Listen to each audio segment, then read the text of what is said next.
Ora, bom dia a todos. Em nome do magnífico reitor Amílcar Falcão, dou-vos as boas-vindas à Universidade de Coimbra e agradecer a presença de todos aqui e online, onde estiverem. Como vice-reitora para a investigação, é com muito gosto que vejo esta reunião aqui na Universidade de Coimbra. Penso que a Universidade de Coimbra, todas as suas atividades de investigação e inovação estão muito bem alinhadas com o HCP e podem contribuir para o plano estratégico e para a missão do HCP. Portanto, e com isso aproveito, já que nos deram aqui algum palco, para partilhar convosco alguns números e alguns dados, como é que a Universidade de Coimbra pode contribuir para o HCP e para a colaboração com todos os associados. Antes de iniciar, quero agradecer à estrutura da Universidade de Coimbra, ao C-Business, que fez este evento, claro, com a contribuição do HCP. Em relação aos números e ao plano estratégico do próprio HCP, como é que está alinhado com o plano estratégico da Universidade de Coimbra, que foi desenhado nesta nova reitoria pelo novo reitor. Para já, a área da saúde é uma área estratégica da Universidade de Coimbra, foram desenhadas 5 áreas estratégicas e a área de saúde é a primeira, não sei se isto quer dizer alguma coisa. E como é que porque é que definimos que a área da saúde era a área estratégica? Fazendo um mapeamento do que temos na universidade, do que melhor temos na universidade e a projeção que poderemos ter. Claro, com a ajuda e com o input do próprio Conselho Geral que nos disse, atenção, a área da saúde tem que estar bem alinhada com os vários players que nós temos, e o HCP é um deles. Ora bem, temos 38 unidades de investigação, em geral, portanto, centros de investigação na Universidade de Coimbra, e fazendo um mapeamento, 26 picam, ou pelo menos contribuem para a área da saúde. Claro que temos a área da saúde nas várias componentes, desde saúde, quando nós olhamos para a saúde ligada à indústria farmacêutica, à farma, a parte da componente tecnológica, temos o centro, por exemplo, o centro de informática contribui grandemente para as tecnologias, portanto, ou seja, as 26 unidades de investigação contribuem para a área da saúde. Portanto, claro que podemos também pensar nas várias componentes, como, por exemplo, o nosso contributo para o IT Health. Está aqui o engenheiro Jorge Figueira, que tem contribuído para essa componente. Também o nosso contributo para a própria ligação ao SHUC. A SHUC, a Universidade de Coimbra, ou toda a componente hospitalar, está aqui uma ligação direta, como é evidente. O Centro Académico Clínico, cumprimento a professora Catarina Oliveira, que ali está, e o próprio UC-Business, que tem contribuído para a ligação à indústria e à ligação a outros players da inovação. Em relação à investigação mais básica, queria salientar o novo instituto que está a ser criado na Universidade de Coimbra, o MIA, Instituto Multidisciplinar do Envelhecimento, que é uma referência a nível europeu para o estudo do envelhecimento na parte mais básica da biologia do envelhecimento até à transferência. Portanto, ou seja, o envelhecimento como uma área estratégica dentro da saúde. Pronto, a área digital, o Big Data, ou seja, a própria formação os novos cursos na área do Data Science que estão a ser desenvolvidos. Portanto, nós temos aqui várias componentes que podemos contribuir para o HCP. Portanto, neste momento de pandemia, é mais do que óbvio a relevância desta interação entre a academia e tanto a indústria e todos os que poderão contribuir para este momento mais conturbado da nossa sociedade. Portanto, ou seja, estamos aqui, como Universidade de Coimbra, prontos para desafios, desafiem-nos, nós vamos desafiar-nos e certamente que vamos contribuir para uma sociedade melhor e para que Portugal tenha o seu impacto na área da saúde, como o HCP quer, como a Universidade de Coimbra também quer.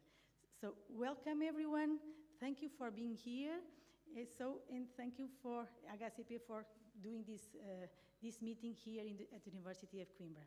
Have a good meeting. Thank you.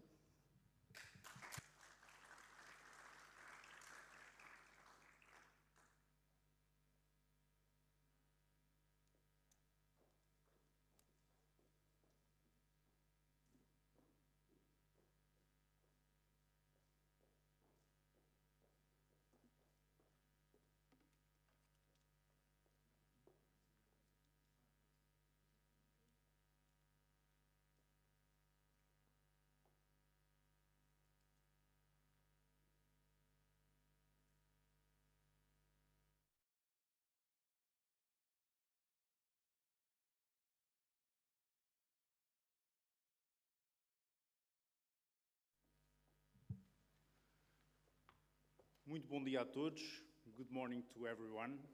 It's a pleasure to be here at Universidade de Coimbra.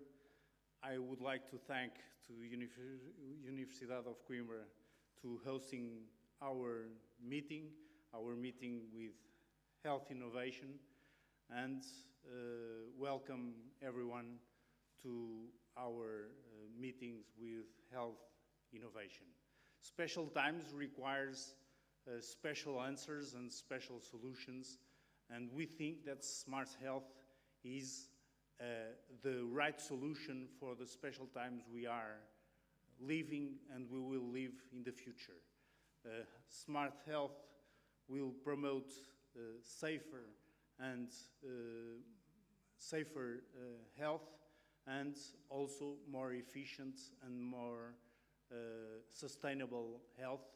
And that's why we think that smart health is a good solution for the times we are facing. Have a good day, and I hope the discussions will be very inspiring for the future. And I would like also to thank all the speakers for being here and to share with us their vision and their experience of this matter and smart health. Thank you very much.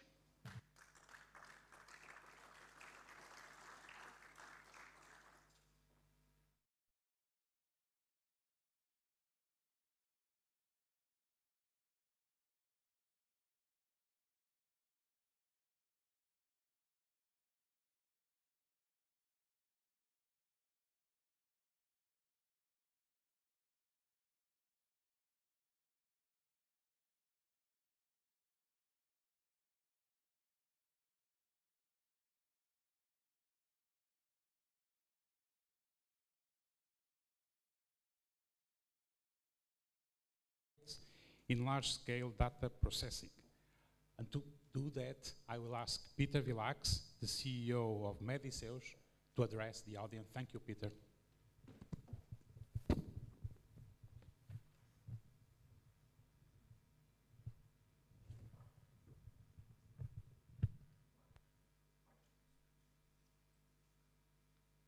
How exciting. You know, here we are in this auditorium and it's going live. I've never done this before. I hope this works. Good morning, everybody. My name is Peter Vilax. And is this switched on? No. So I need to switch it on, and I don't have to speak so loud. So I'm very happy to be here, and I'd like to thank Health Cluster Portugal for the invitation. The project that I'm about to talk to you today started germinating in 2013. And then I had two meetings with the then president of the Shared Services at the Ministry of Health, Professor Henrique Martins. And he was quite excited about this, but then nothing happened. And I set up this company in 2018. We started coding on January 4th, 2019. And what you're about to see is the result of the work that we've done since January 2019. The key word here is practical. You know, and to have a practical solution, it means it needs to be GDPR compliant, it needs to be attractive, and it needs to appeal to the user.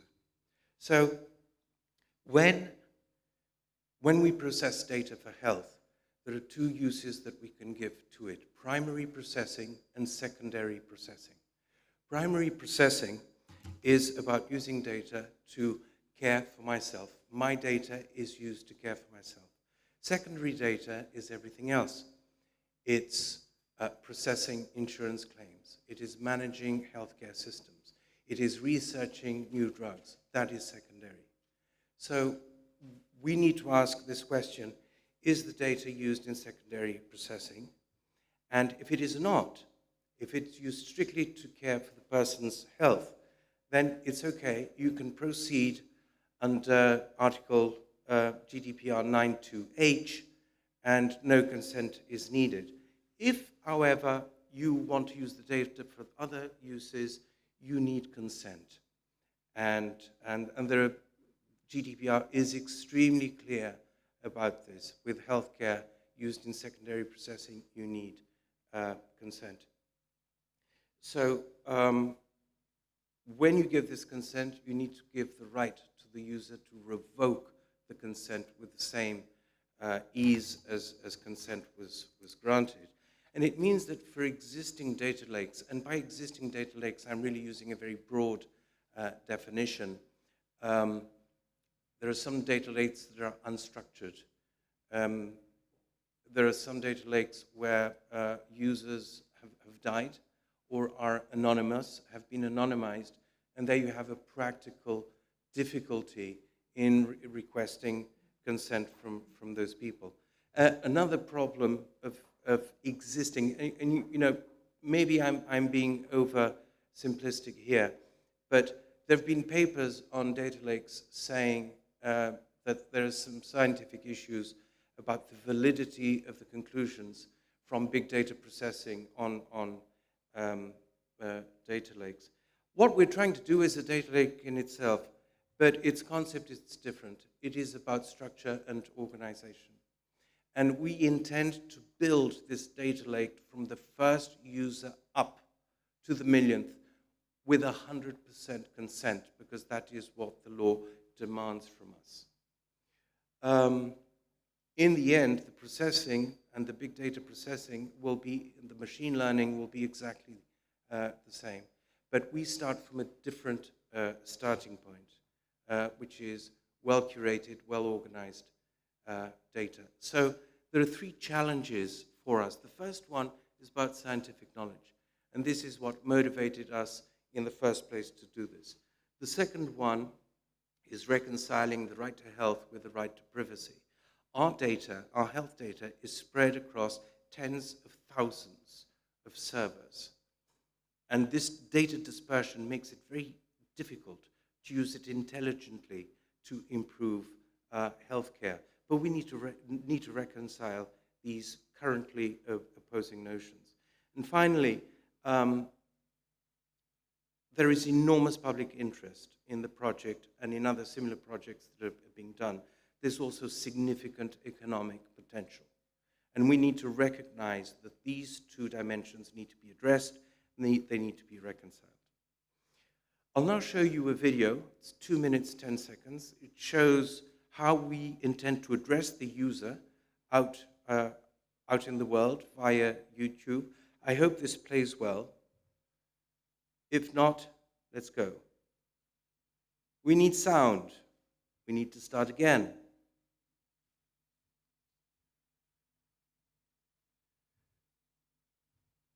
Can we have sound from the video? Som para o vídeo, se faz favor. Vou recomeçar.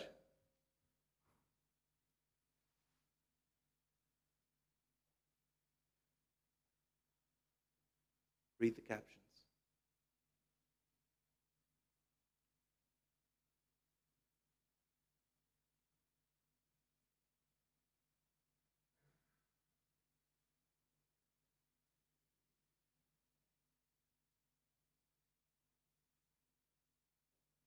They know your past clinical history, your diagnoses, your allergies.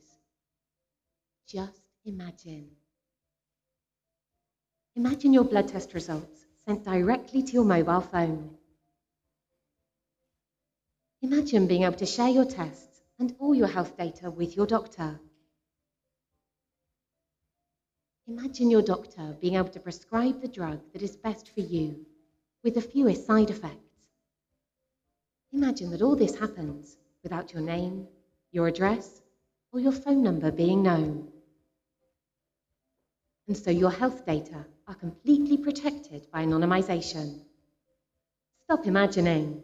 Join the Mediceo system, the first collaborative health data platform which processes the anonymized data from all of us to give each one of us better care. Go to the Mediceo site. Take a look at what we offer and how we are able to protect your personal data. And then download the Mediceo app into your Apple or Android phone. Before we anonymize your identity, we need to confirm it. We can do this via face-to-face confirmation or via your government-supplied digital mobile key installed in your phone. Once we have confirmed your identity and received your consent, you don't have to do anything else. The rest is up to us. Mediseos. Your data, your health, your choice. Very good. At least we managed to get some sound in the end. That's fantastic. Thank you very much. So how is this constructed? This is very simple, in fact. We have a number of participating healthcare providers that participate in our system, that receive the consent of a person to join the system, search their data, anonymize it, and send it to us periodically. So we accumulate a population database, and every piece of data we receive, we send it back to the person's mobile phone to an electronic health record application. Now, what is very important is that we do this without knowing the phone number, the email address, the name, or any personal identification data of the user. And that is quite a technical invention that we've been able to do this. In terms of legal framework, this is very, very simple.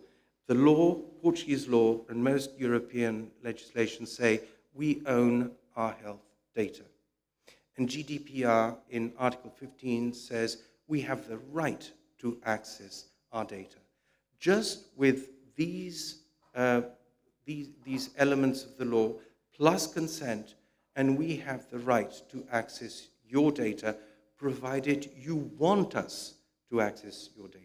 And Portugal is clearly the first country that we want to do before going on to the rest of Europe, because Portugal is first-class country to demonstrate this. So the benefits, I'm speaking to an audience that is knowledgeable about these matters, but this brings enormous benefits to the user. Your data follows you no matter where you are treated, provided you're treated at one of these participating hospitals, healthcare organizations. Your data from all these providers will be united in a single spot.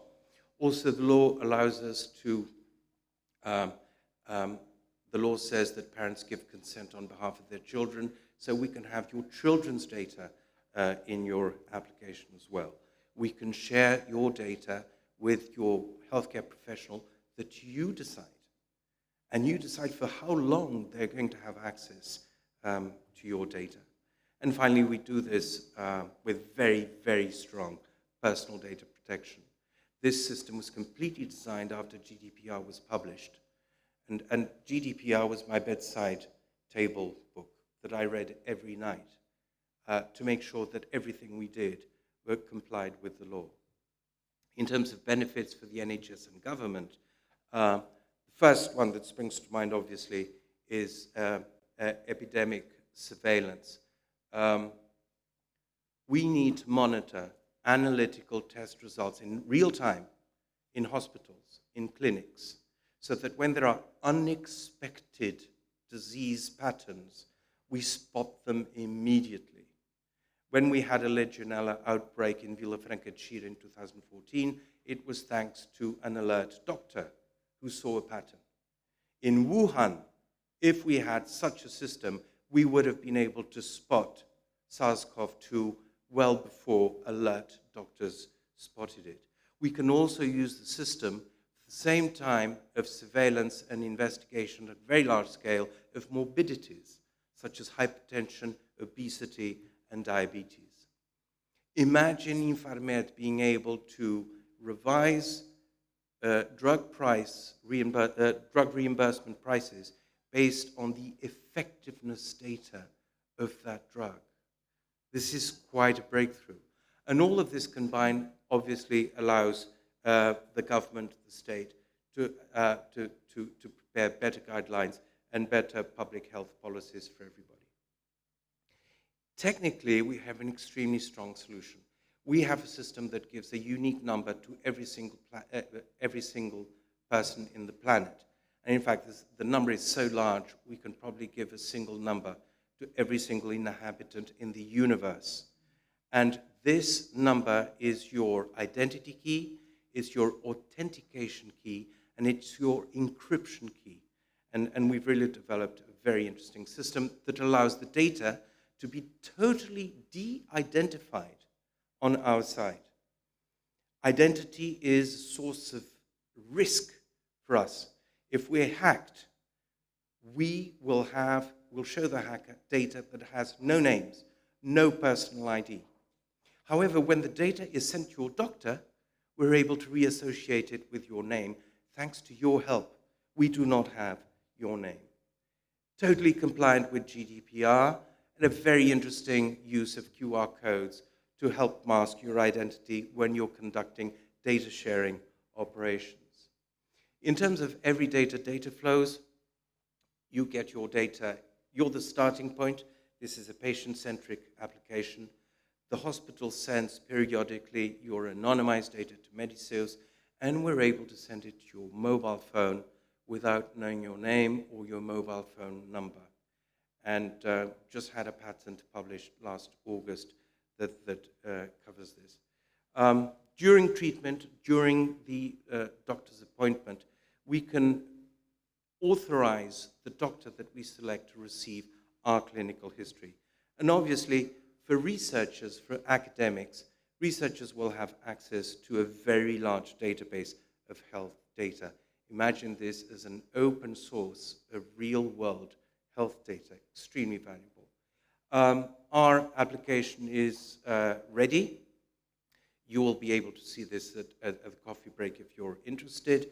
I have it in my iPad. I have it in my iPhone. In terms of summarizing the data receivers and access conditions, for the data subject, for the citizen, the use of this application is free. The use of the information sent to the doctor is free. And this data is nominative. It has your name. When the data is processed by the government, by researchers, or by industry, it is totally anonymized. In fact, researchers don't have access to your data. They have access to a dashboard that has your data, hides your data from them. And this will be how this company will be able to sustain itself. Again, in the interest of time, I'm very much skipping through the detail. Perhaps you'll be able to read this in the slides, all the benefits that exist for all of these groups. In terms of project status, as I said, our mobile app is ready. Very interesting. Your mobile phone becomes a login device. We've done away with usernames because if I have your username, then I know you. I cannot know you. I have no username. It is your mobile phone that logs into it, that logs into the system. And just last August 20th, we had our first patent published, our international patent published, a one-click login procedure, and we have a second one being published next month on the same subject. So the app is ready. I'm a bit optimistic when I say that GDPR compliance is concluded because it's ongoing. But in terms of our vital privacy impact assessment document, it will be ready in a few days. We're just concluding the risk assessment and vulnerability mitigation. We've signed an agreement with a major provider of clinical tests. As we speak, we are working with their software people, and we hope to have this pilot project launched maybe second half of November, if all goes well. And this will be done with real patients, and that's when we will monitor how people accept the system, because obviously adhesion is extremely important, and this is the big unknown that we have so far. We've developed a huge system, but we need to see whether we offer enough benefits and advantages, and if we are able to communicate them well to the public so that we'll have massive registration. We're fully funded for 2020 and for the first half of 2021, and we will be looking for investor opportunities in 2021. And do visit our website to see our team, which is 7 people in all, and our latest developments. Thank you very much for your attention.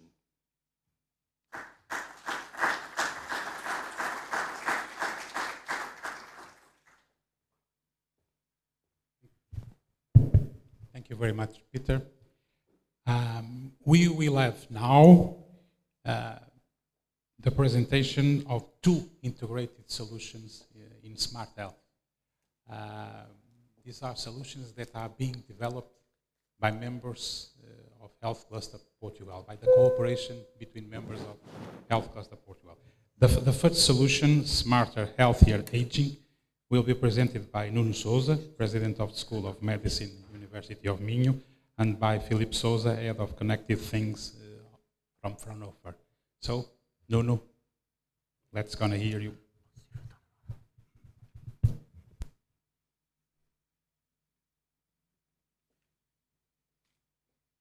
Good morning. So actually, the good news is that I'm not going to present anything, so you are safe. I'm just providing the context so that you can see the reason why these projects are really interesting. These are incredibly challenging times, and these are things that these days everybody knows. So 1.5 years ago, when we launched a digital medical center at University of Minho, I said that we were anticipating the future of healthcare. I was totally wrong. This is the present. When you look at this, everybody will tell me, yeah, we know that. When you look at this, you also tell me that, well, also nothing new here.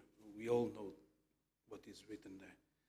Peter just gave a wonderful presentation of a technique, a tool that will enable us to actually practice medicine in a completely different way, moving away from a very passive attitude of the healthcare force to a very proactive attitude. So why aren't we doing it? Especially in times like this, in which we really need to do this. Because innovation cannot come just in PowerPoints. Innovation needs a pipeline, and a pipeline that includes education and training of the workforce, the implementation of the tools that actually make it happen, and last but not least, literacy of the people that are going to use. As Peter said, wonderful solutions available, and still very few people actually using that and benefiting from it. So innovation these days is, again, in academic institutions where we need to train our healthcare force for the future in using these tools, not to be afraid of these tools. You know, we all were trained to see the patient in an office, to talk to the patient for several minutes. These days, we have to be on the phone.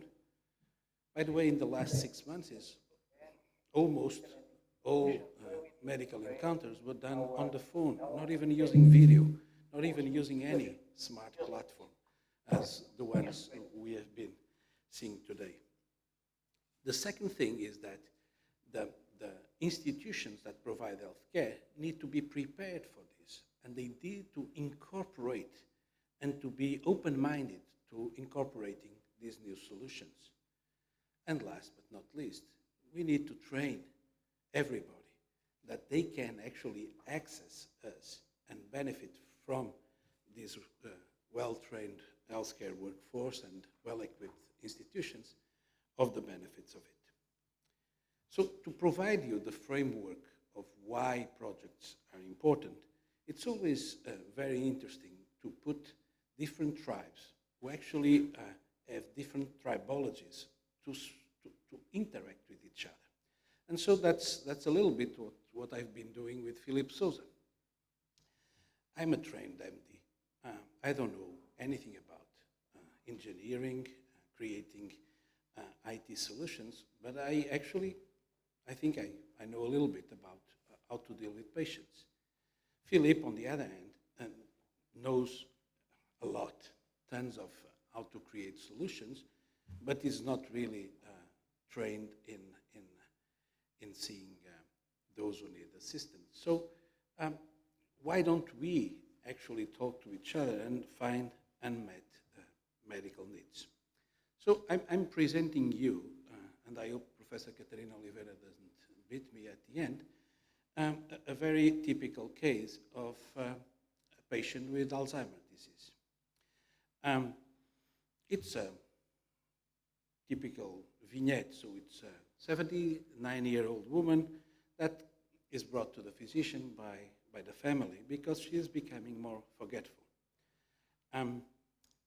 Unusual memory lapse have been noticed by the family some years ago. And by the way, these are unusual memory lapse. It's not that you don't remember the name of someone or you don't remember where you put the keys. She lives alone for the last 6 years since the death of her husband. She used to pay her bills independently and enjoyed cooking, but has recently received overdue notice from utility companies and found it difficult to prepare a balanced meal. She has lost 3.5 kilograms in the past 3 months and left the water running in their bathtub and flooded the bathroom. When her children express their concerns, she becomes irritable and resists their help. Her house has become cluttered and unkept. Recently, she got lost while going to the routine shops in the neighborhood. 3 months ago, she had a fall at home without significant consequences. On a past visit to her physician, she had normal lab tests for metabolic, hematological, and thyroid function. The current evaluation reveals no depressive symptoms and a 3 out of 15 on GDS, short 4. Her mini-mental score is 20 over 30. Neuropsychological testing demonstrates severe impairment in executive function, deficits in visual-spatial testing, and delayed speed of processing information. She has 9 years of formal academic education, and there is no family history of dementia or head trauma. Very typical, as you might recognize. What I did here was to highlight a couple of things that actually represent facts, or factoids if you prefer, that might be of help to create solutions. And we do have solutions for some of these things. Obviously, we don't have solutions to chronological age, but maybe we can do something when people live alone. Maybe we can do something to support people to prepare a meal. Maybe we can do something when people get lost or fall at home. And certainly we have to take into account critical risk factors such as the level of education and how to keep people really exercising their brain. And I'm thinking that everybody in the room and everybody on the web is thinking, yeah, I know a couple of solutions for each of these little problems. But you know what? They are not being used, or they are being used in a balkanized way. So everybody is working on their silo, and I think I have a app that solves the problem of people that fall at home, but it's not integrated. So it doesn't serve the need of the patient, and it doesn't help the family that has to take care of this woman.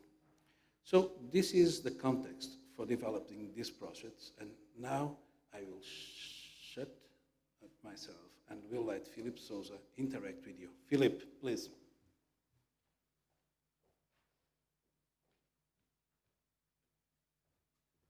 Technical things?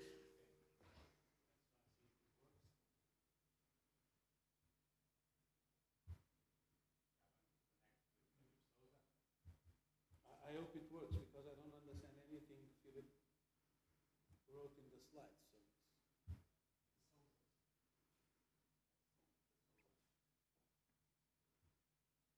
So. I can hear you. So, good morning to everyone.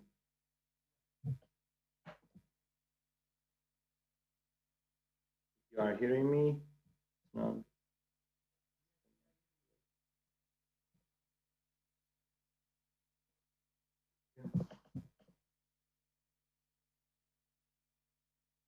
So continuing where Nuno left, I think we can take a lot of advantage by preventing some of the diseases, not only taking care of the normal daily activities of the user, like paying, but also how can we have prevention, like reducing the risk of cardiovascular by somehow changing the behavior of the user, making them to stop smoking or reducing the alcohol to a minimum.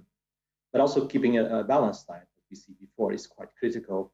And currently, and also doing exercising every day and regularly testing in terms of health, because most of these patients also have other comorbidities. So it's important to test to see how they are evolving. There are other factors that also contribute for the acute episodes in Alzheimer's, for instance, hearing loss, or depression, or loneliness, or even sedentary lifestyle. So this is something that if we can somehow early detect, we can prevent Alzheimer's acute diseases. But also, and this is one of the most important, is how staying mentally and socially active. So people not only should go outside, but also learn foreign languages, play musical instruments, volunteering, or taking part in sports like bowling, trying new activities, basically keeping a active social life. But how can technology to all of these aspects? And some of the ones that I was describing, we come up with where we combine several modules from different companies and R&D in order to provide a solution that several facets of the disease, of Alzheimer's disease. For instance, help people take their medication, monitor their activity, check when they fall, or have an index of or a risk evaluation of fall. Their social activity, how many calls they are doing, messages, and provide these as a biomarker, or even in terms of nutrition, because we see that malnutrition plays a huge role in Alzheimer's. And most important is try to also to do a cognitive assessment and train to also have an intervention where we will try to change the behavior of persons, either by having cognitive training, by specific games or questionnaires, or fostering people to do some kind of social activity, changing their normal sedentary lifestyle. All of this information is come together by a middleware, which then is connected to a platform from a company, Health Systems, where the information is integrated into by using standards, which is going to be presented in the next presentation by Ricardo, and then is provided to the master participation index and to hospitals and to clinical repositories. So the idea is that we have a standard solution composed by several modules. Not all persons will use these modules for sure, and not all the data will be consumed or used or visualized by clinicians. But the idea is that we have a flexible system that will give an answer to the problem identified before. So just to summarize what we are trying to address, we're trying to assess cognitive and mental health, not using the standard surveys, but using electronic surveys and special biomarkers, which it's quite challenging, for instance, to evaluate the speech, influence, visitations, the physical activities, sleep patterns, also some health parameters like blood pressure, heart rhythm. This plays a huge role in trying to assess and to early detect Alzheimer's patients and what's the stage of diseases. But also to foster a change in the habits of the patients, to monitor their health, and to foster physical activity and healthy diet. The most important is to provide this to clinicians using standards like HL7 or FHIR. And this is done by integrating all these modules and showing these in an hospital setting or clinical setting. Of course, it's a specific case of Alzheimer's disease, but together with all these stakeholders, we have come up with solutions that address several other problems. You may know, in terms of demography, the world is changing, and only the population is aging, but also it's increasing the number of chronic diseases. The human resources are also diminishing. We'll get less. On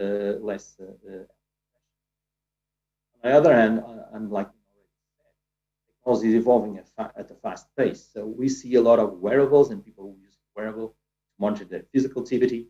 But these wearables also carry inside a huge, or they can process data the way that it was not possible in the past.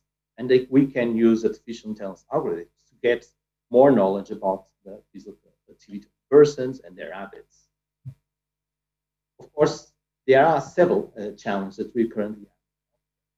For instance, 1/3 of European population suffers from diseases. 77% of all deaths in Europe are from chronic diseases. And hospital readmissions patients. On the other hand, also the home care visits account for 6% to chronic diseases. And the treatment, the overall treatment in Europe is almost 80% of total spending. So technology can play a huge role trying to overcome all of these issues. Some of the pains that is the traditional, or when we are having a lot of these clinical appointments, it's time consuming because sometimes you don't have all the data, or the doctors don't have all the data,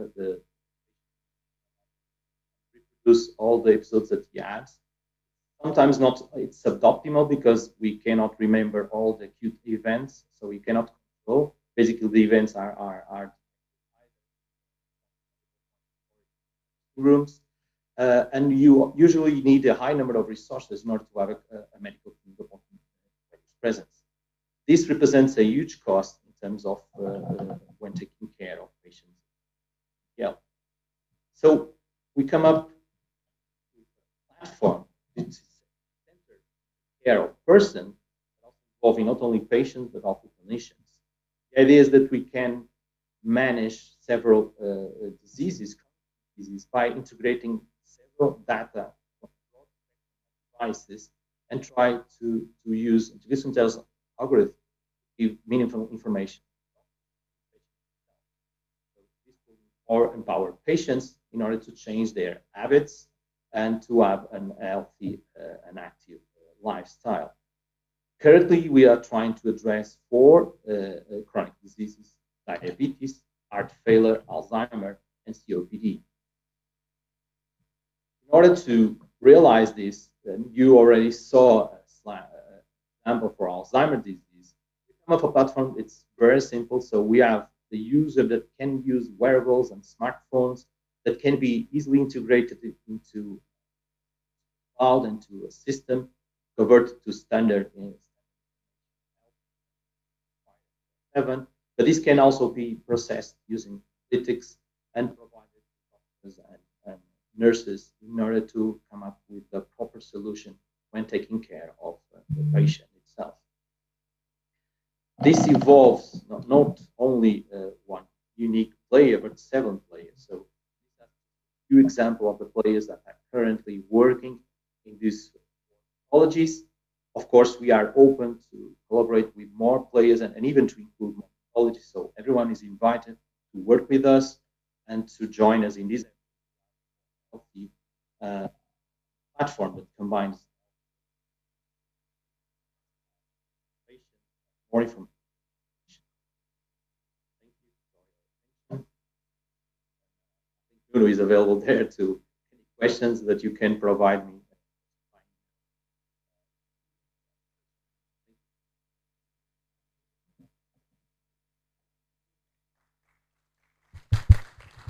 Thank you, Philippe.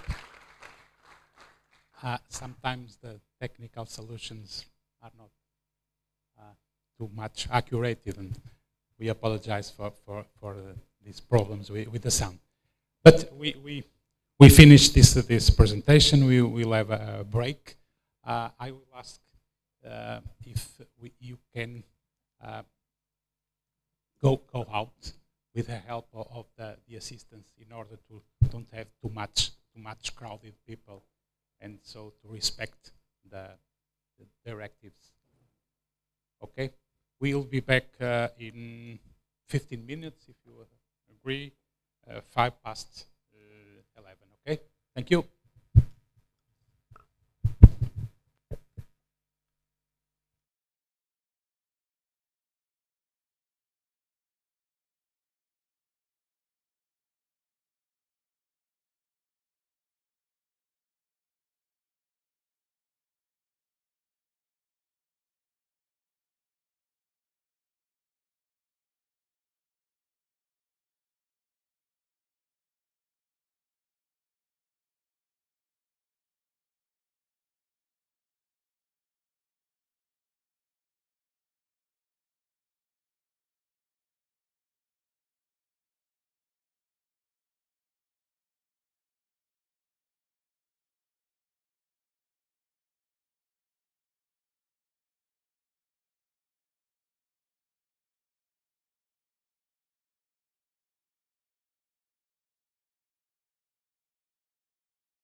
что где-то очень далеко, высоко над землей есть лазурное небо, где светит солнце, а выше звезды и луна, и неземная красота.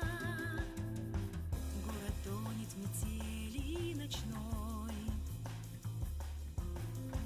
он не спит, забывая порой, что скоро будет Новый год, и поверите снова в забытые сказки. И жизнь прекрасна, воспоминания прошлых дней, ему становится теплей. Сказочный хоровод, огней новогодних блеск и конфетти. Хочется пожелать всем счастья, надежды и любви. Сказочный хоровод, огней новогодних блеск и конфетти.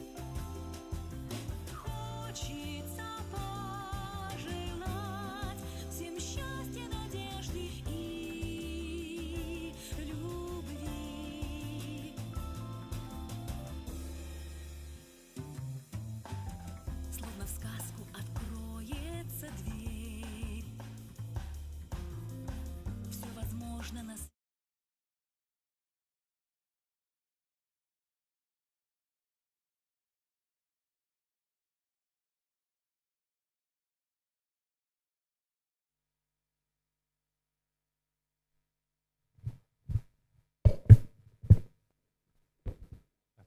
Yes, just that. Okay. Now for the second integrated solution. Sorry. Smarter integrated healthcare. We will have Ricardo Correia, co-founder of Healthy Systems. I think the technical issues are ready, so let's go. Thank you.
Good morning. Thank you for the invitation to present here what we have been doing technically regarding this project. So my name is Ricardo Correia. I'm one of the co-founders of a company called Healthy Systems, and I'm also a professor at the Faculty of Medicine at the University of Porto. So regarding this project, the technical aim that we had was to improve the overall quality of Portuguese products and services that were creating medical devices and other types of devices and services, so that it would be possible and easy to integrate them so that they could communicate with each other. And in the process, that will also help them to communicate with other systems that are not Portuguese. So we want to set a framework to improve interoperability between these products, and also to create a proof of concept system so that we can demonstrate how they work together and how they can help solve health issues or manage at least health problems. So in the beginning, one of the first stages was to, with the help of HCP, to collect what were the companies and products that were available and willing to get into this project. And so we listed here a few institutions, and in yellow and in blue the devices, the artifacts that they had that they want to integrate in this network. So as you can see here, we have NeuroInnova with CogWeb, Neutroplast with Gloria and Dosea, Inegi, and many others. That the first group is mainly systems that collect data from patients. Okay? Then we have two other sets of systems. One that helps integrate all this information, and in the end, another company and that has the responsibility to use the data collected from the previous ones. Of course, this is just the way we started. I hope that in the next year, many others will get into this network, but well, we started with these ones. Now this schema is mainly to confuse you, but it gives you an idea on the number of sensors and institutions involved here. Each of these circles or ellipses in the left and the bottom are different sensors. Some of them, the ones in green, are ready to be used. The ones in yellow are almost. The ones in red are still being prepared in the lab. And there are a few others that still haven't been classified. And the idea is that all of these sensors can actually be used on a different setting. You will find there things like weight or heart rate. Those are the most simple ones, but then you have many others. So all of these devices should be able to connect to one central interface using international standards. And this is particularly important. We are not promoting standards that are Portuguese or from a small group in Portugal. We are actually trying to move the Portuguese companies into a level where they use international standards, so they can be used in Portugal, but they can also help them sell abroad or connect with other systems. And so then all these systems can connect to a central system, and then this central system has the ability also to send information or receive information to hospitals. Master patient indexes, for instance, in Portugal, could be something like Registro Nacional de Utentes, or this is something, RNU, where you can correlate an identifier with a person, with a name, can send information to commercial patient records, but also it can give information to systems that are developed specifically to an health issue. For instance, in the previous presentation, we talked about Alzheimer. Imagine that a particular institution that takes care of Alzheimer patients wants to create a system so that they can collect all this information and show it in a very simple way and easy for the health professionals to take decisions. So you could create a system on this side without being concerned on how am I going to connect with all these devices. This is something that this middle part takes care. So we started by doing getting a list of all the companies all of these companies and devices that collect this data. And now we are working with all these companies so that they can use properly the standards. So we started by asking them, what do you use now? And just for you to have an idea on how complex this can be, some of the companies send information by Bluetooth, others by Wi-Fi, USB, 3G, NFC, and so we have to deal with all these different ways to communicate, and also the standards that they use to communicate the data they have.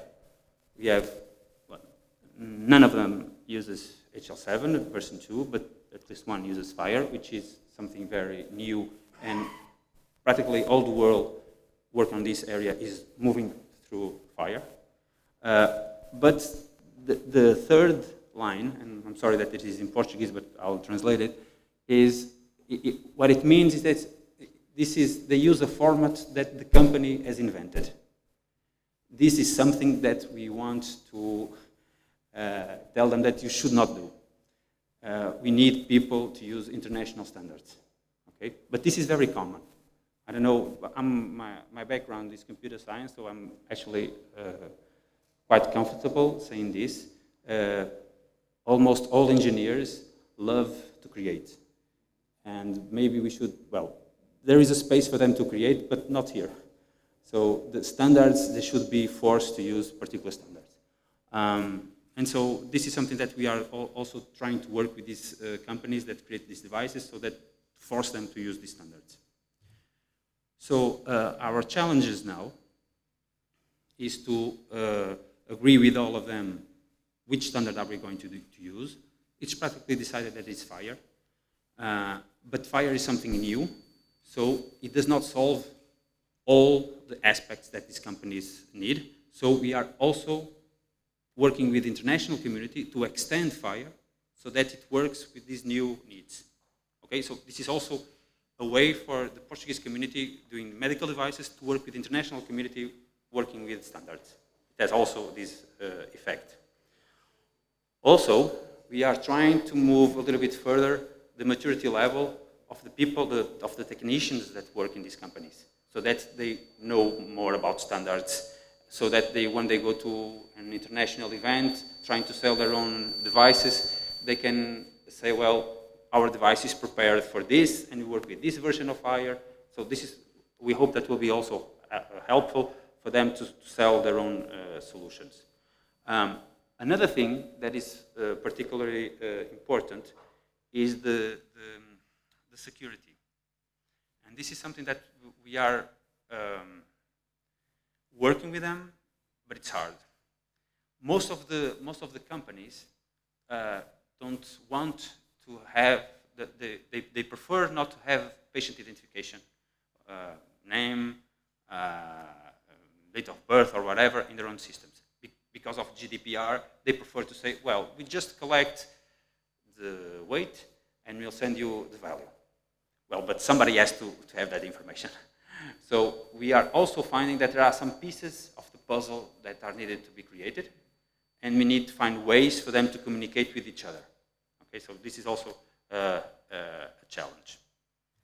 So what we have done till now is define the list of products to include in this the first set of devices to include. We have already set up an integration platform that all the companies can use to test, and also we have collected how these vendors currently work with what standards. We are now working with them to define user interface in the health record, and this is also something that I want to stress. We can collect a lot of data, but we need to have a name of what we want to show the health professional.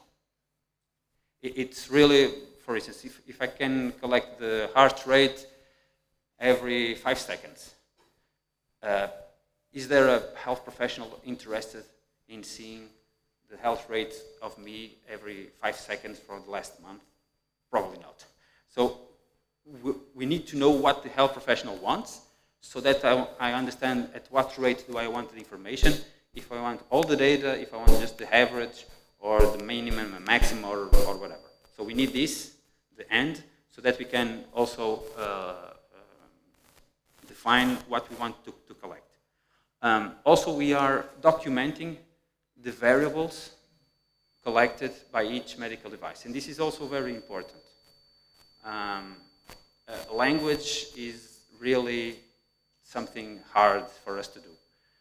We need to document in a way that everybody understands what are the variables collected by each medical device. And this is much harder than it seems.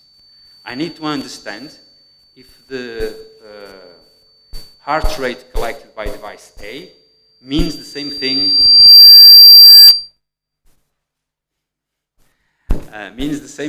as the heart rate collected by device B, if the method, if the protocol is the same. And if it's not, I need to describe why it is different. Because again, like you have described previously, if afterwards I'm doing, for instance, research on this, I need to understand why does this thermometer has always half degree higher temperature than the other one. Maybe there is an explanation regarding the device. Okay, so we need to do this. Also, another thing is patient enrollment methods. Most of the devices don't have a proper way to enroll patients in the device, so we are working with them also on this. And then the next steps will be with the international community, define what are the FHIR resources to use, and set the information flow, the communication flow on how they should work.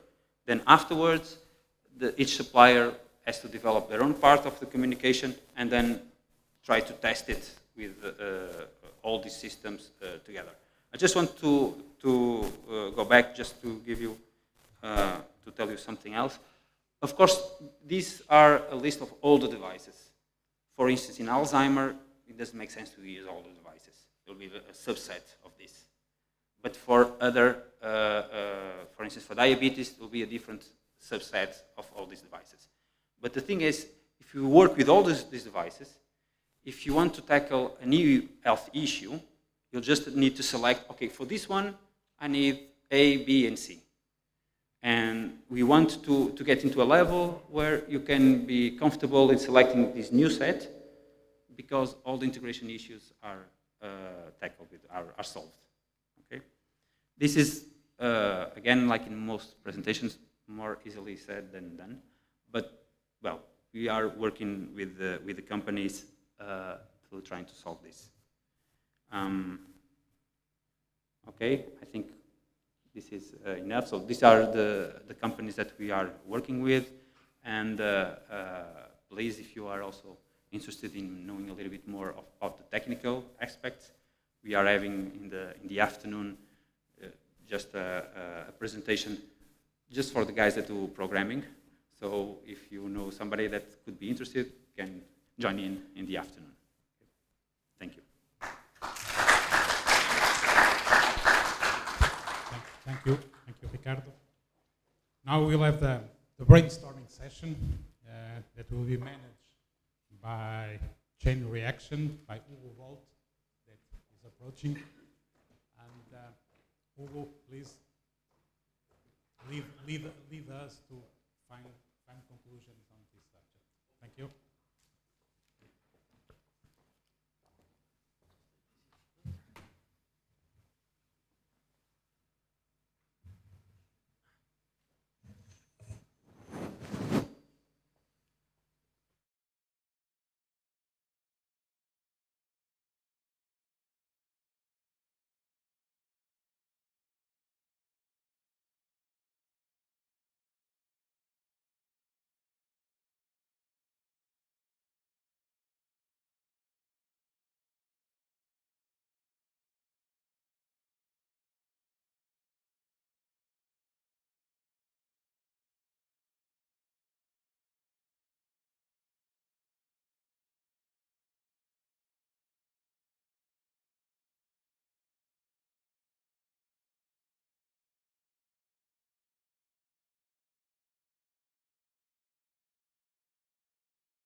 This place.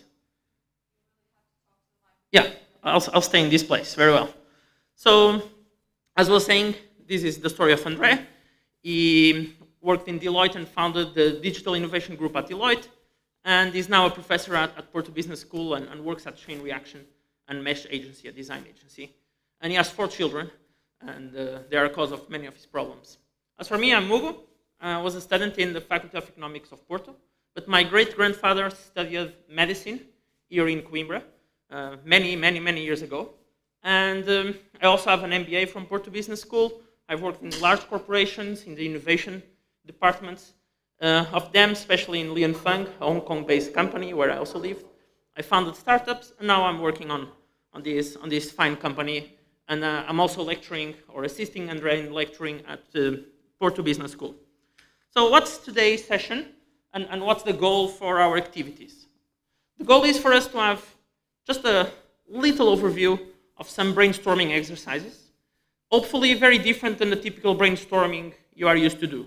Not only because we are in this pandemic state, with more than half of the people at home, where they will be able to participate with you, but also because hopefully these structured exercises will shed some light on individual frameworks that might be helpful for you on your personal and professional lives onwards, but also for the Health Cluster Portugal as an organization, as a group of people who have a mission to improve health in Portugal.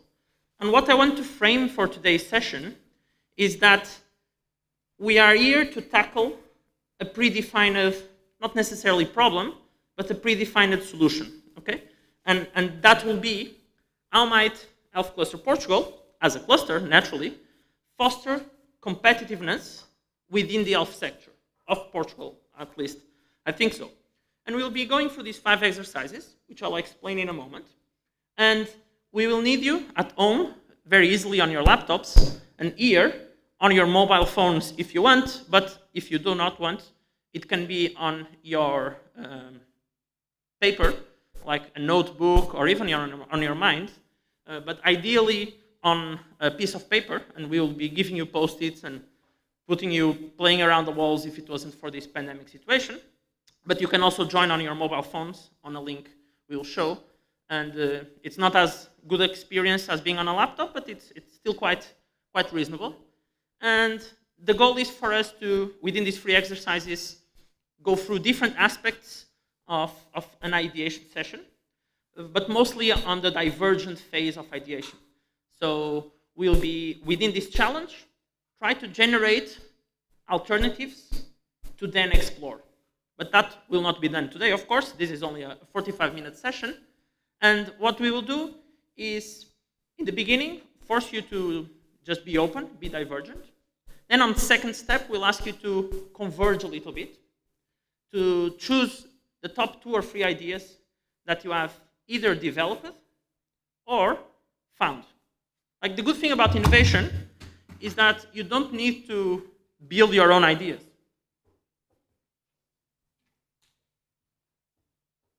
You need to build your own projects, okay? You can build on top of other people's ideas. So here, we'll be working on this large digital mural where everyone can see what everyone else is doing and ideally thinking. The goal is for you to put on digital paper your thoughts so that you inspire others to think on top of your shoulders, okay? And that's one of the quintessential necessities of innovation: sharing, caring for others, building and collaborating. And that's one of the few messages I would like for you to get away with it in this session. And then in the end, we'll ask our panel of experts to reflect on the top ideas that you have suggested. And these top ideas will be submitted directly in the platforms, in the conferences platform, and I will show you the link also in a moment.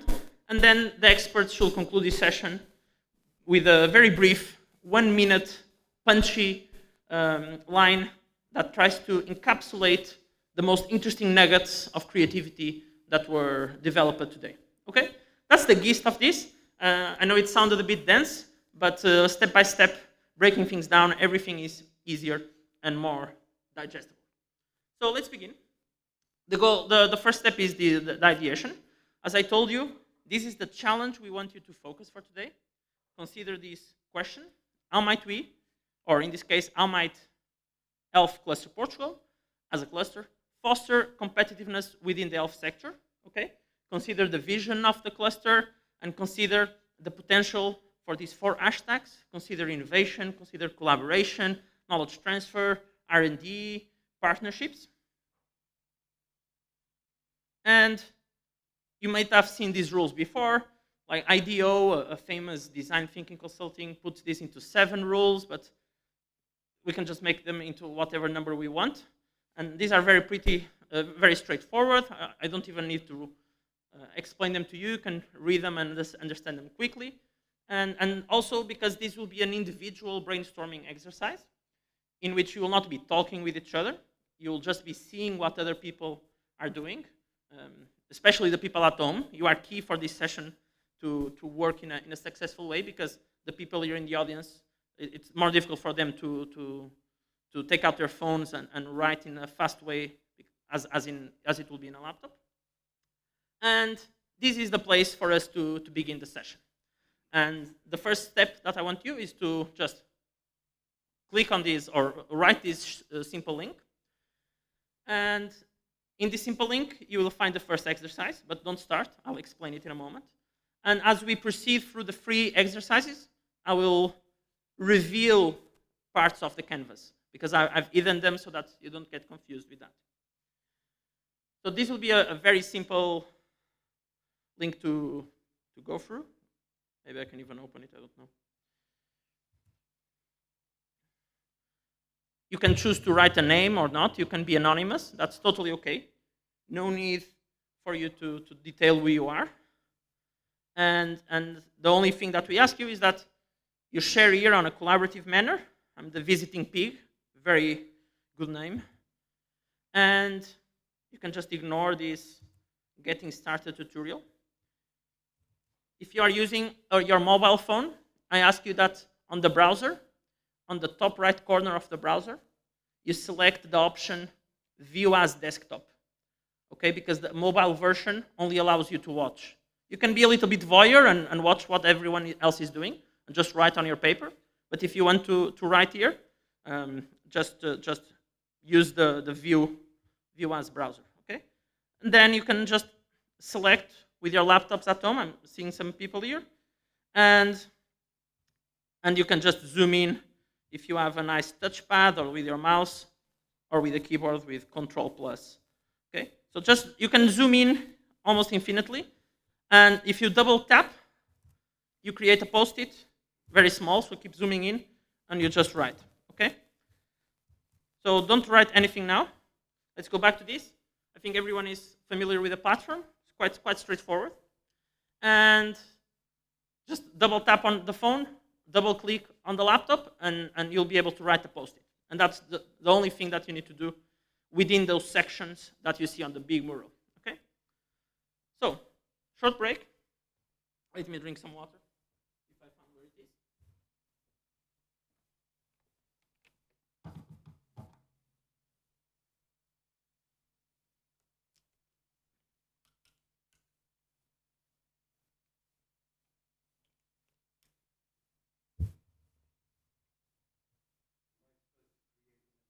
No need.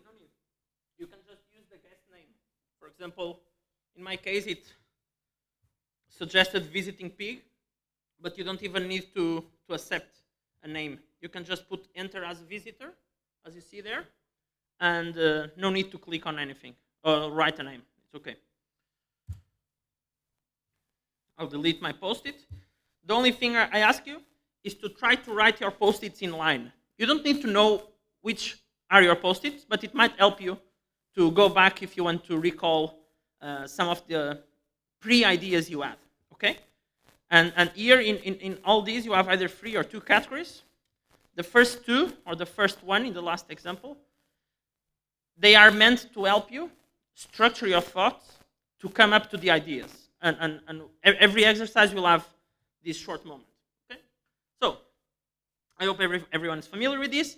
And the first exercise is one of the most popular exercises we do in organizations and companies. And we call it orthodoxies. Orthodoxies are nothing more than big assumptions, things we consider to be truth or true no matter what, dogmas, in other words. And this can be applicable to a company, to an organization, to a culture, to a group, whatever. Every shared a collective of people has these assumptions. And this can be good or bad. It's okay. What we want you is to just first think about these assumptions. So just spend 1 minute finding 2 or 3 assumptions in the abstract field of healthcare, okay? And this is what you put on this first column here. What's true, okay? And these are not meant to be ideas, okay? This is just backup, a stepping stone for you to then generate the ideas. So just spend 1 minute finding the most obvious and ideally the least obvious assumptions in healthcare and just populate this first, as someone is already doing perfect, this first column here on the mural, okay? And ideally try to use lines. So then you just go here, you add a post-it, you add a post-it, just double tap. On the mobile, I know it's more difficult, but I'm putting some post-its for you. But if you press strongly, then it will show up the option to populate. But as I told you a bit earlier, feel free to just do this exercise on a piece of paper with you, or even on your favorite note-taking app on your mobile phone, okay? We'll just ask you that in the end of the session, you try to upload some of your most interesting ideas then to the organization's platform, which is very mobile friendly.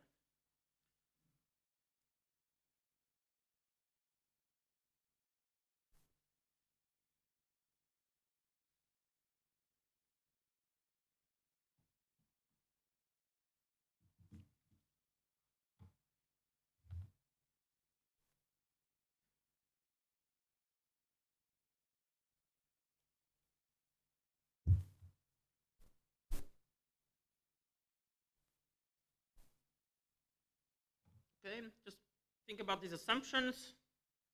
Naturally, the most obvious will come up first, most likely even here on the mural.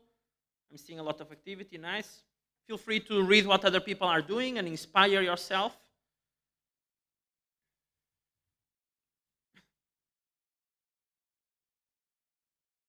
And naturally, innovation is a very messy process, okay? It's a little bit like at least emergency medicine, but overall I think medicine is very messy as well, even though we try to think of it as very clean. It's a dynamic process, it's recursive, it's iterative, we don't really know what we are doing, just like medical doctors often really don't know what they're doing. We are exploring and discovering the world as we go, building on top of everyone who came up before us. So, as you see here, the other steps of the process, some of you might already think, okay, I know what this is supposed to be about. Feel free to move as you want from one column to the other. It's not pretty clear, but it's somewhat intuitive. Oh, some nice big post-it over there. And if you feel that you have found your 2 or 3 assumptions, move on. Or otherwise, if you prefer, you can wait for my explanation. In this case, the explanation about the key goal of this exercise is that instead of waiting for you to have an eureka moment in which you suddenly discover an hidden truth in the world and you immediately apply that hidden truth to something practical, okay? You put creativity into practice with an application that will be useful for you, that will generate value for society, and that will be innovation. But instead of magically combining all these dark innovation processes into the same unified process, if we break them down, then it's easier to generate those ideas. And in this case, the step to generate those ideas is for you to take these assumptions, take these orthodoxies, take what is deemed to be true no matter what, and invert them, okay? Think what's the opposite of the truth, and now that might be also true, okay? I know it's a little bit against Western logic to think that something might be true and false at the same time, or neither true nor false. Usually it's either true or false. and we missed the other two possibilities. But here, try to force those connections, okay? For example, we can make an example here, though there's no more big post-it, but we can still see it. The doctor always prescribes and the patient receives prescription. Okay, inverting this will be the patient comes to the doctor and prescribes himself something, and then the doctor approves or denies the request for a prescription. A little bit like Google on steroids, helping people prescribe stuff for themselves. Perhaps not very healthy, but who knows? Just before considering an idea, or in this case, even an inversion of the truth as valuable or probable or feasible or desirable, before that, just put that. Even if it's stupid, it might inspire someone else. And so just take another minute to take your 1 or 2 or 3 favorite post-its, invert them, or else you can also multiply them, okay? So the multiplication here will be to think about the moonshots. If you are familiar, for example, with the terminology in some big corporations like Google, they like to talk about moonshots. What is a moonshot? Is a project that tries to go much further than other projects, like 10 times further or even 100 times further. And here an example of this could be, for example, trying to zoom out here. A bit tough. Okay. Okay, so what if hospitals are managed by patients instead of being managed by doctors? This would be what if the multiplication of this idea, thinking 10 times more intensive than this post-it will be, what if hospitals are managed by a crowd of patients and not just by patients who become managers, for example, okay? What if these hospitals are managed by a community on the internet, for example? Or, in a perhaps less stupid way, what if these hospitals are managed by sophisticated computerized protocols? Think some kind of artificial intelligence process that is able to manage hospitals in the future with less human intervention, with human design, of course. Okay, so now take these steps, generate ideas, 1 more minute to generate some ideas, and then we move on. This is just the first step. It's natural that you feel the ideas here are not very good, that's okay. But if they are very good, that's because you are very good.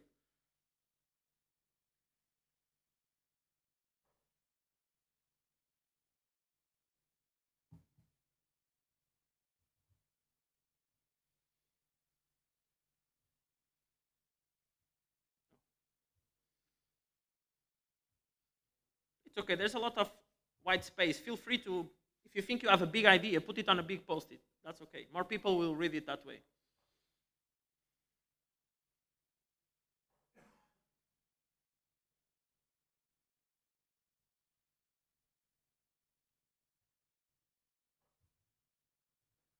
Feel free to move to the other column and put your ideas, or if you are here without a good laptop and your mobile phone is not that good, you can just write these ideas on your pieces of paper, okay? Because as you see here, even though you don't need to write these ideas in these digital post-its, we want you, at the end of these free exercises, to have 2 or 3 top ideas, even if they are not originated by yourself. It's good that you go and read these ideas and select 2 or 3 top ideas, everyone in the room as well.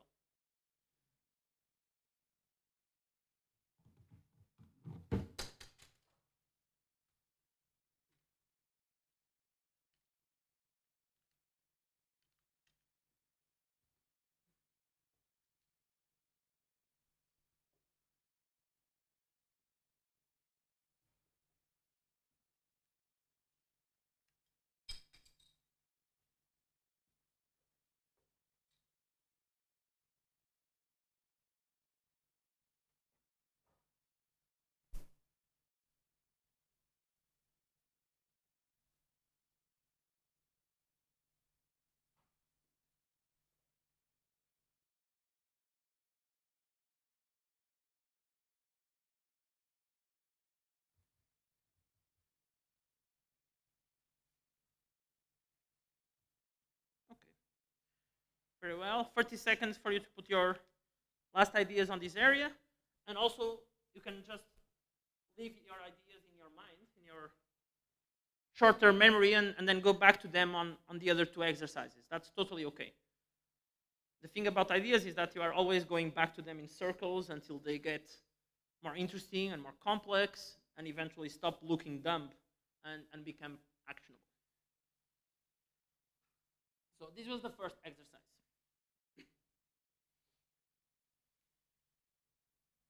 Okay, break, short break, mental break.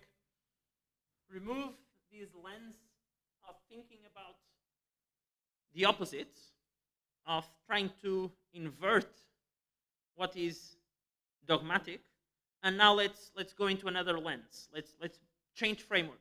Let's go into another machine in the gym or to another sport in whatever favorite sports discipline you prefer. And the second exercise is called the discontinuities. Okay? And discontinuities is an exercise that builds on top of another popular exercise, which is trends watching. Okay? So I know that Health Cluster Portugal has identified many trends. You are perhaps seeing them in the video going throughout outside in the lobby, or I've seen it earlier. And the difference between discontinuities and trends is that you try to surf the trends, and with the discontinuities, you try to break them, you try to explore them, okay? And in that process, you create new trends. And of course, in insight, this is easier to see, but with foresight, everything is more difficult, of course. So in this case, for example, a discontinuity could have been when the iPhone was introduced, that created a discontinuity in the way we interact with digital devices, from keyboards to touch screens. Okay, and this was not yet a trend, but it could have been.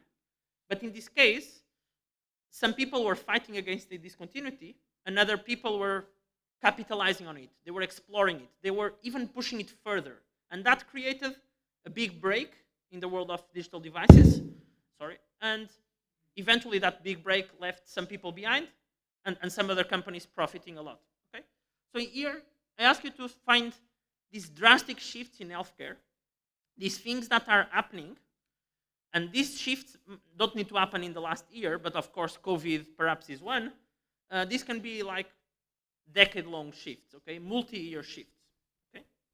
And I'm going to open up the rest of the mural on the computer, and the goal for you is then to repeat the same method of the past exercise in this new exercise, okay?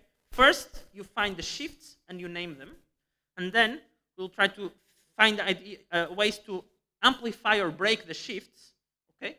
And then we'll generate ideas on top of that. Naturally, phases B and C of each exercise, as I told you before, they are very much iterative, okay? It's okay that you put an idea on the wrong place, because the process, as I told you, is always messy.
Okay, it's there.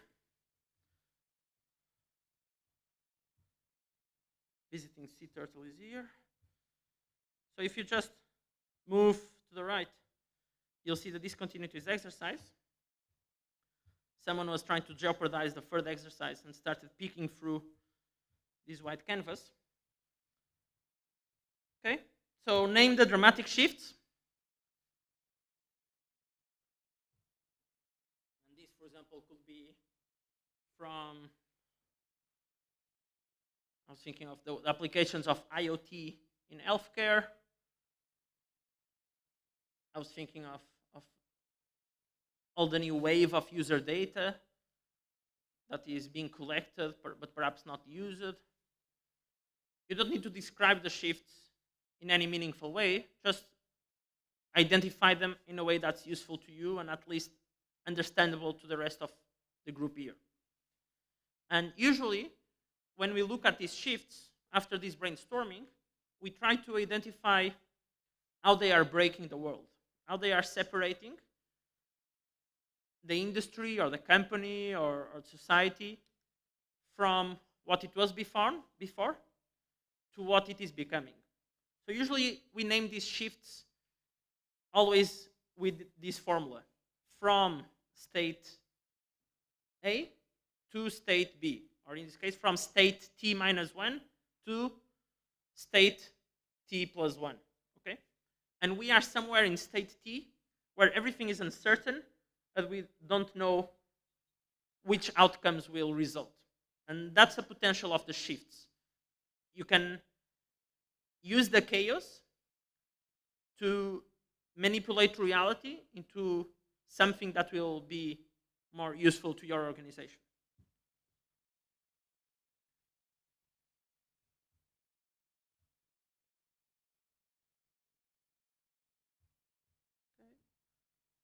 We have plenty of shifts here.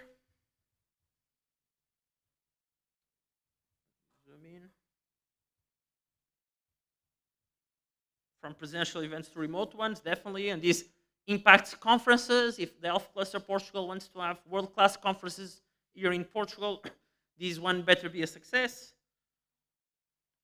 Underskin implants, great. Another one I'm thinking could be from predictive, or in this case, from preventive to predictive medicine. Oh, actually, is there predictive medicine on the way? More preventive medicine, yeah. Pandemic events, perfect. Feel free to move into the amplification of these, okay? And here in this case, this amplification is similar to the way we were looking into the orthodoxies, especially in the multiplication way, okay? So in this case, if patients are afraid of going to hospitals, in this case, we don't want amplification to be negative. We don't want to make hospitals even a worse place for people to go. But in this case, it will be just about if people are afraid of going to hospitals, this is because most hospitals are not adapting their, not necessarily customer experience, but their patient experience. So in this case, the amplification of this shift will be perhaps ensuring hospitals or even national healthcare services have patient experience teams, understanding the problems, studying the journeys of the customers, and trying to use that. So this could be the amplification of this discontinuity, and of course an idea in and of itself.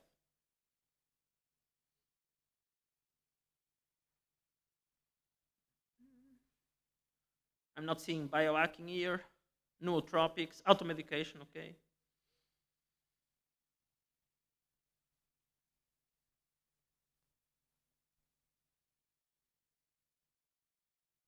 Move to the ideas. You are analyzing too much the shifts. I'm seeing your mouses over here, furiously reading what has been written.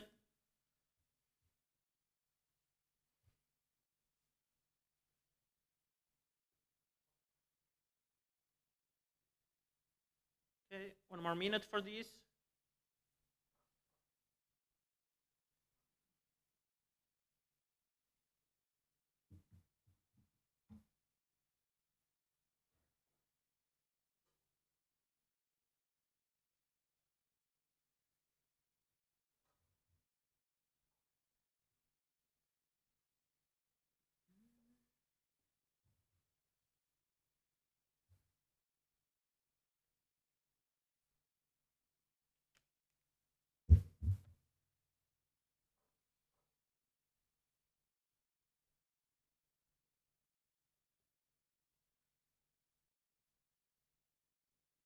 Last week I went to the Centro de Saúde, to the health center in Portugal, and I had this, I think it's called a lipoma here, like this fat bubble, and they said you should go to the private hospital to treat it because you are not going to get treated in the public sector. Is this a drastic shift in the way the healthcare sector is perceived in Portugal? In the way medical doctors prescribe their own services in the private sector while working in the public? I don't know. Could be. Very well. Discontinuities should be done. You'll always be able to get back to them. We just want you to get the framework so that you are able to apply these in whichever setting you want. And it's time to move to the next exercise.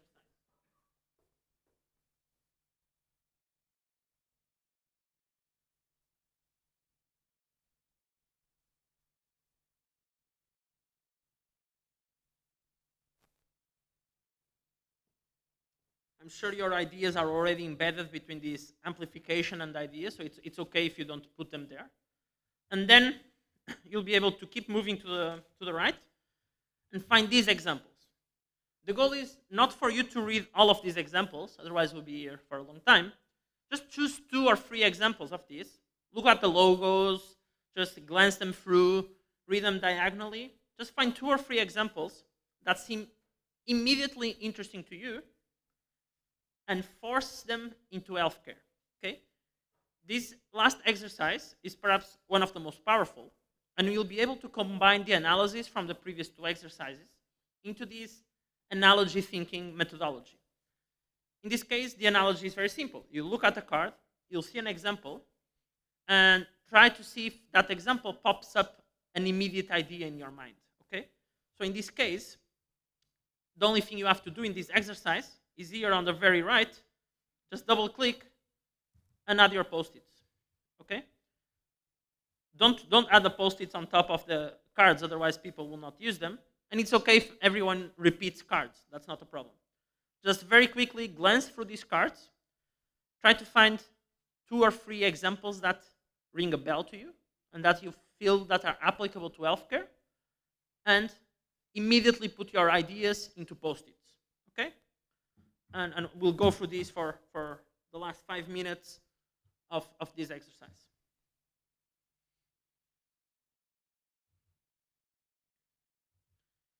And naturally, as you are doing this, I'm sure that in your mind, you are also ranking ideas you have seen and prioritizing ideas that you have already developed.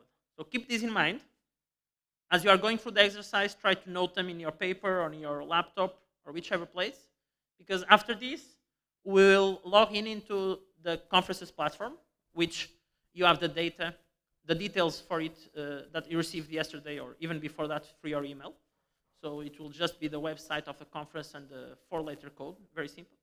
And you'll be suggesting the top 2 or 3 ideas you have faced over the last half hour. Don't fall into the paralysis of reading all the examples. Just deal with the FOMO, with the fear of missing out. Find the 2 or 3 cutest logos and go for them.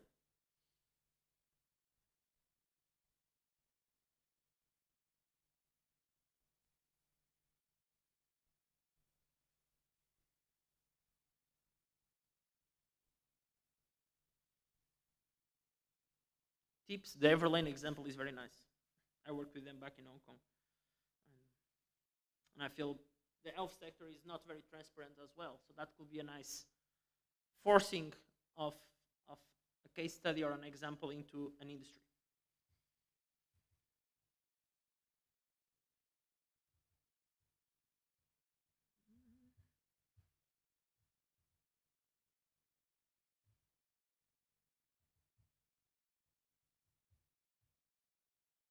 Nice digital kind.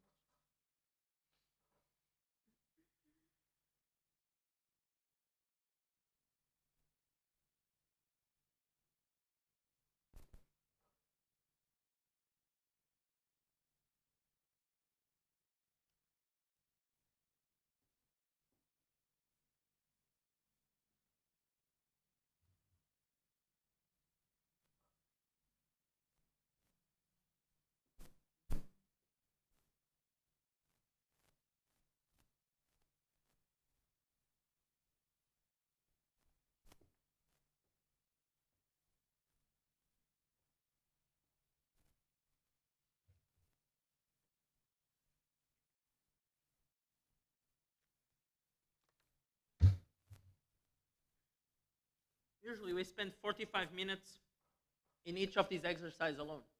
So this is a very, very, very nice sprint. But again, focus on learning the methodology, and we will apply our knowledge to then derive some insights from your collective wisdom.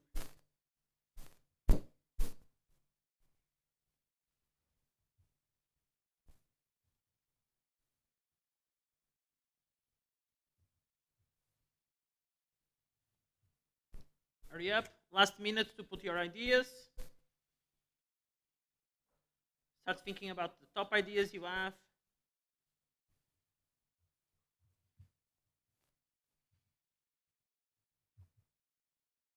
And naturally, you have these criteria in your mind already. They are quite intuitive. But this is also a nice framework we try to use to select ideas. The innovation sweet spot, the desirability, viability, and feasibility of an idea.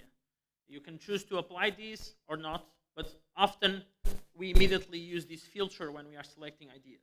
Okay?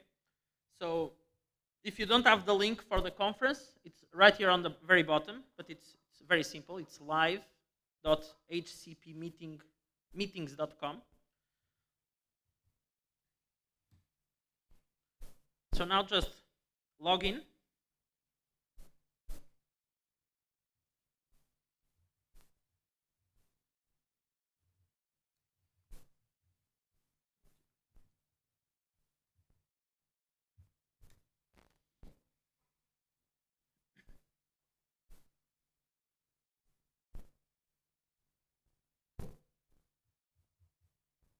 Put your email. I think my code is this one.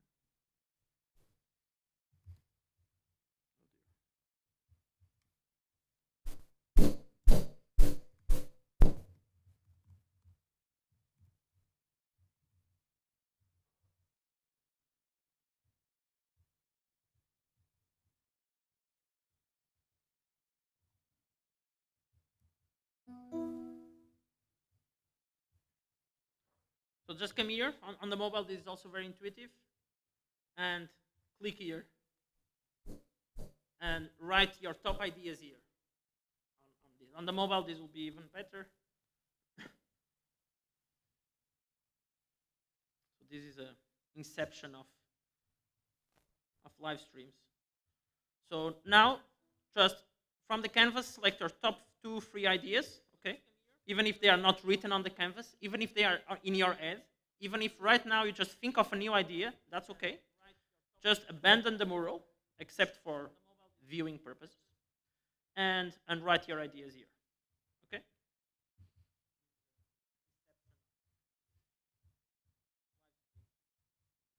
So now, just from the canvas, select your top 2, 3 ideas. Okay? Even if they have some nice delay over there. Even if they are in your head. Right now, you just think of a new idea. That's okay. Just abandon the mural, except for viewing purposes. And try to make sure your idea is specific, as in service as a product. I can understand where are you getting at, but try to clarify just a little bit. This idea is great. Another idea.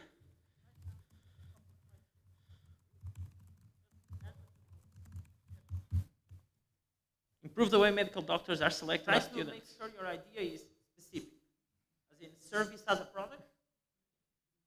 I can understand where are you getting at, but try to clarify just a little bit. This idea is great. Okay, at this time, while you are selecting your top 2, 3 ideas, I'd like to ask the almost dozen of experts that are in this room to log in into a special administrative area of the platform. You have received an email with it 2 days ago, if I'm not mistaken, but also on the back of your badge, you have a QR code, and these days all phones are very easily able to work with QR codes. And just either click the link on your email, expert, or scan your badge, okay? And you'll be able to see the feed of ideas that the members are writing, okay, in the platform. And as the members finalize their idea selection, I'd like to invite the experts to also choose the top idea they found there. So just scroll through the feed as if it was Facebook or WhatsApp or Twitter or whatever. Find the idea that catches the most your eye. Reflect about it for a couple of minutes.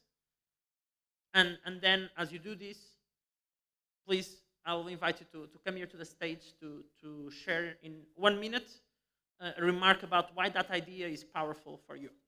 And we'll close the session that way. If any experts would like a laptop, we have here 2 laptops. And if any expert wants some piece of paper to write down their 1 minute speech, we can also have it here. Otherwise, the mobile platform works very well on the mobile.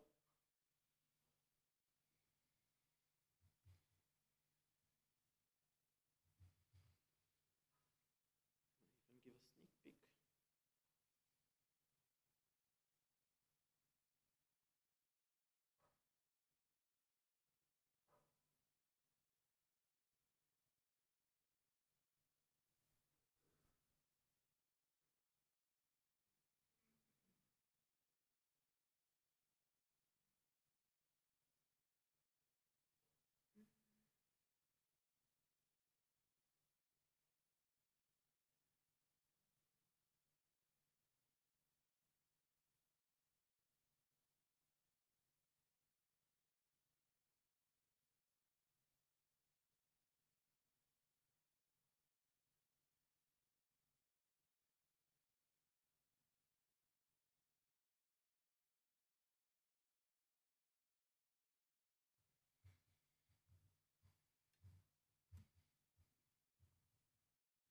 Very quickly.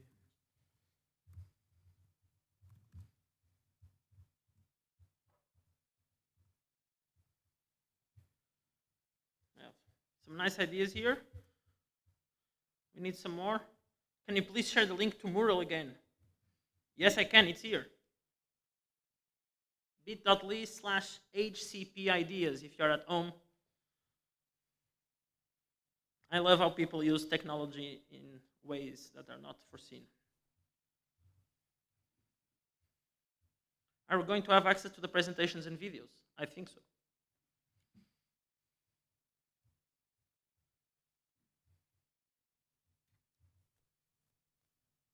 This one is surely going to be strongly reviewed in the next year, hopefully. Very well, remember this is anonymous. You don't need to select really the top idea, just select some nice ideas.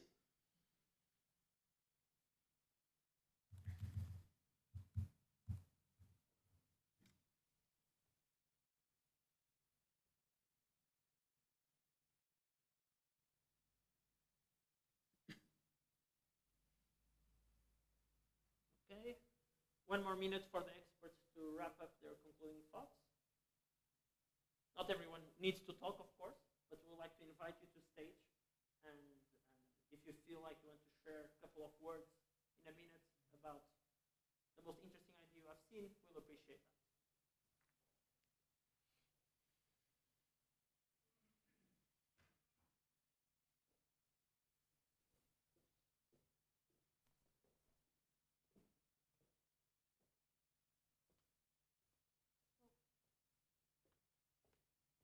I would ask the people that were invited to come here today and share their expertise in the field from several perspectives to now please come and join us at the stage. So you have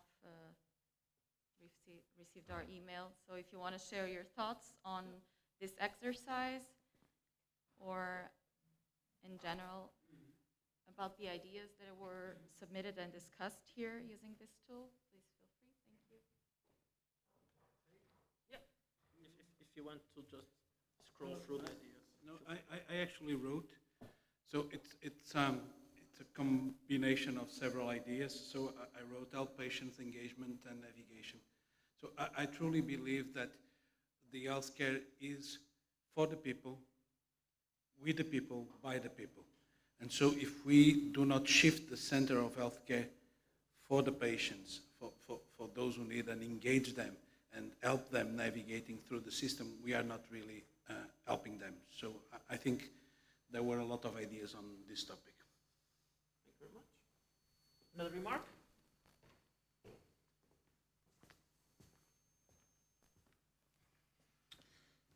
Well, hello everyone. I fully agree with Nuno, but I still think we have to debate a little bit what this concept of people engagement and patient patient at the center of the healthcare. For many, many years we are doing that, saying that, but actually we are not doing this. And I think this can be related with something that's already there. It's about the organization. I think you are still doing these new concepts on the base of an old organization of the healthcare system, and that's certainly something that's blocking this progress in innovation in healthcare. So about organization and changing the organization. We are still not debating that. Thank you. Very interesting remark.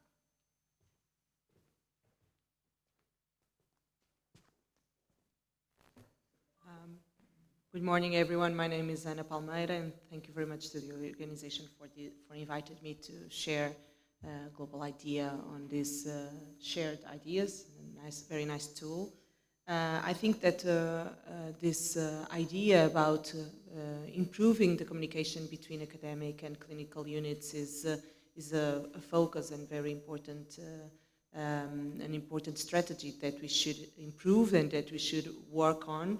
I'm very sensitive to this question, and I think that this can be a very important way to improve and to better optimize the research that we do in the academia in order to be more close to the clinical needs and to the patient needs.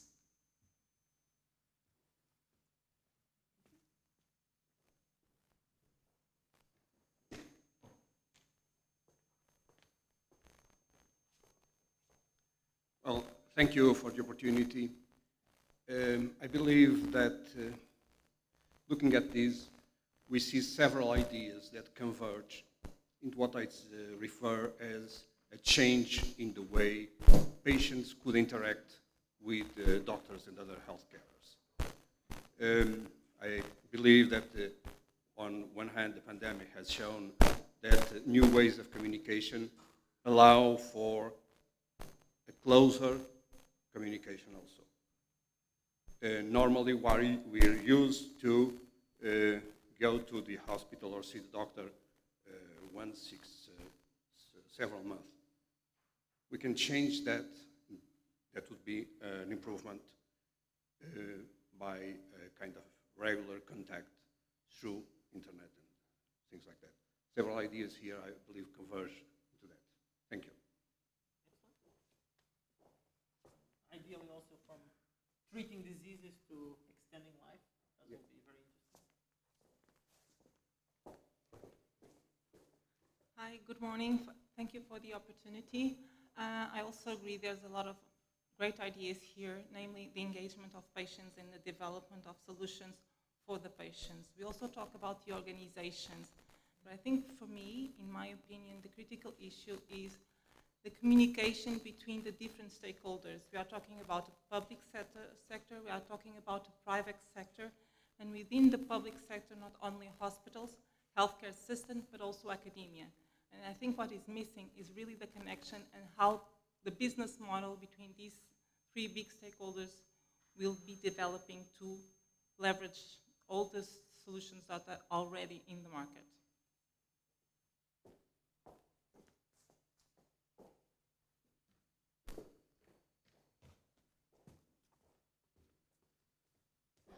Good morning, everyone. Thank you also for the opportunity. Trying to build on what others have already said. First of all, I don't see any bad idea here. So I would like just to reflect that for me, and we saw some good examples today of that. It's like we have amazing cars, we have amazing Ferraris, we still need the roads. So for me, this transformation that we are facing is mostly not based on, or the challenge is not technology, is people and mindset. And so from all the list, I end up selecting the personalized healthcare approach But building on Felipe said, also how to make sure that all the organizations that are in this space can have a joint effort and breaking these silos and barriers. And for that, I do think that Health Cluster Portugal does have a role to play here. Thank you.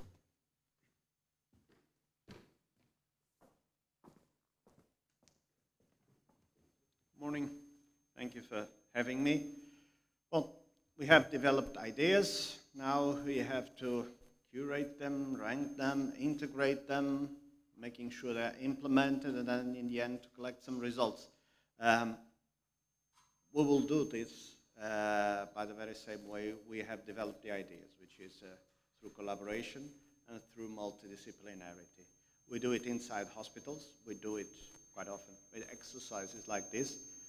But this is mostly important, and we have also discussed that on the morning sessions when we were talking about integration of data, integration of different skills, and of course, including the patient.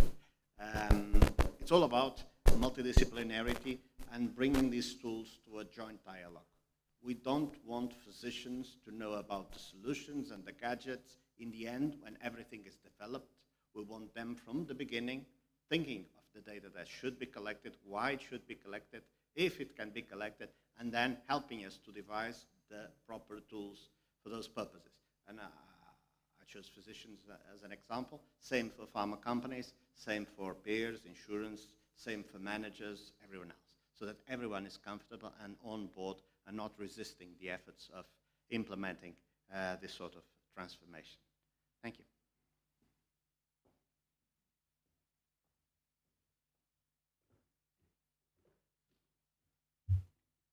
Good morning. My name is Carlos Domingues, and it's difficult to choose only 3 ideas or to speak 1 minute regarding those great ideas. But I think it's necessary to think that innovation is not just inventing something new. Sometimes there are good examples in other sectors that can be applied to healthcare with success. Not to speak too much, I would like to highlight the question regarding to patient and doctor matching. And for instance, in this area, we could use technologies that are mature in the market, such as the blockchain that supports the Bitcoin and the cryptocurrency transactions. And this is all about the trust. And the blockchain is the trust in a worldwide community, but it can be the mechanism to trust in small chains. And I can have my own chain, and why should I have my authentication in my smartphone when I can be without battery or I can lose it? Why cannot use my wife and my son and my mother's smartphones to have a little piece of the authentication that is needed to share clinical data with my doctor? So there are several technologies that can be applied to healthcare, and I think almost everything was said before by the excellent speakers that we had. The messages that I would like to share is sometimes we need to improve by using proven technologies and proven concepts that are already in the market. Thank you very much. Very well. Thank you very much. I worked for a cryptocurrency exchange in London for 2 years, and sorry. My role is to alert you to problems, and somehow my sentence ended up there. When you go home tonight, think about the following problem. We've been developing and approving new drugs according to a model that is almost 70 years old. Randomized, controlled clinical trials. And over these decades, we've amassed layers upon layers of cost and complexity, resulting in new drugs taking up to 10 years to be approved and costing $1 billion, $2 billion, $3 billion to be approved. So go home and think, how can we change this so that drugs take half the time to get to market? Very well. Thank you everyone for the power of synthesis. I'm very pessimistic about blockchain, but I hope that it improves healthcare. And overall, I think the wrap-up of the wrap-up out of these extraordinary conclusions is that we need human-driven healthcare. We need to change the purpose of medicine from,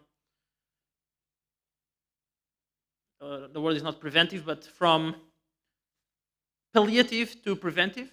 And we need to partner more and use the excellent talent that exists in medicine. It's clearly a field and an industry that is a magnet to bright people to then keep on working. And I think this last message was very important, especially given today's context. So I hope this was useful for you. You don't have my contacts here, but you'll find it on the website of the company. And I'll be around for the coffee break after the concluding session. And if you have any questions, just let me know after. Have a nice afternoon.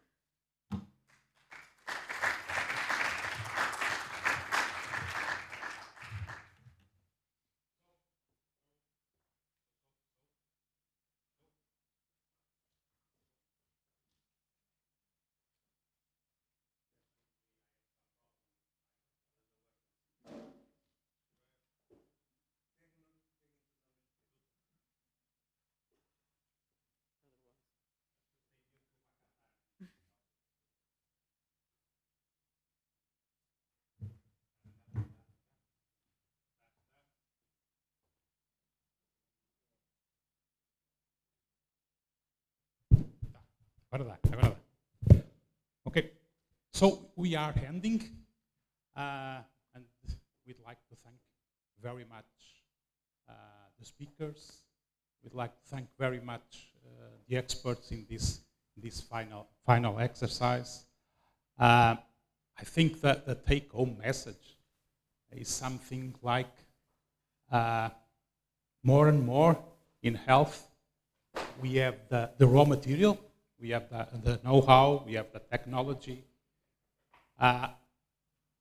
We are, I would say, more and more having the attitude, in my humble opinion, the right attitude, as it was demonstrated in this panel.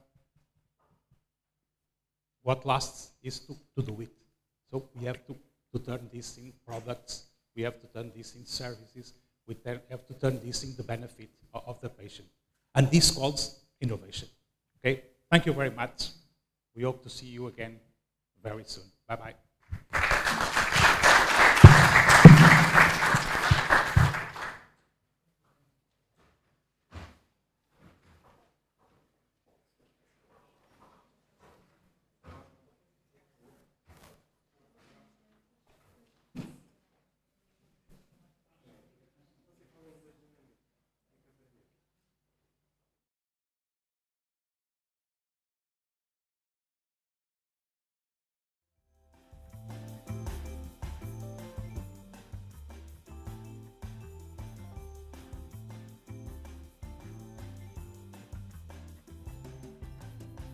За холодным прозрачным окном снег кружится, не зная о том, что где-то очень далеко, высоко над землей есть лазурное небо, где светит солнце, а выше звезд